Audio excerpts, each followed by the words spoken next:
Trafficking is a complex issue that needs complex, comprehensive solutions. If someone really wants to participate in this fight against human trafficking, they really need to take the time to learn about it and to understand, all the different facets of it. Because without that, I think that we're not going to get very far in really curbing this issue. If we want to do effective anti-trafficking work, the first step needs to be prevention. Rarely do we talk about anyone who's engaged in a trafficking situation where the problems that they faced began that day. Often we're talking about people who faced a range of issues around poverty, around homelessness, around economic and food instability.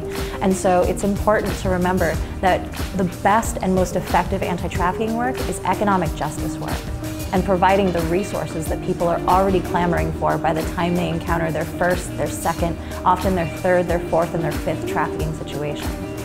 Prevention might mean looking at supply chains of products and seeing whether there's forced labor, child labor, other forms of trafficking in the creation of any kind of product. There are a few things that have come up over and over again that survivors have identified as things that would have assisted them in leaving or prevented them from being trafficked.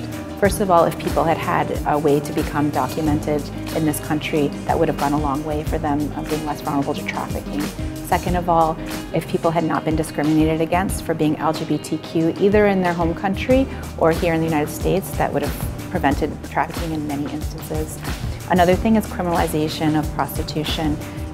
Many clients felt that because they were doing something illegal, they could not go forward to law enforcement for help and did not feel comfortable seeking help in those situations. Another one is sex education. This is something that a lot of people don't think about, but many of our clients, when surveyed in one of our reports, said that if they had had access to sex ed as a young person, that would have helped them a lot to navigate certain systems and seek help when they needed it. I think so much more of what we need to be focusing on is preventing trafficking and addressing inequalities and really doing some fundamental anti-poverty work to make sure that we don't get to a point where people are facing trafficking. It's not enough to say we've rescued a survivor, we've prosecuted a trafficker, and our work here is done. It's about empowering survivors then and providing resources in order to obtain economic stability, independence, and real dignity.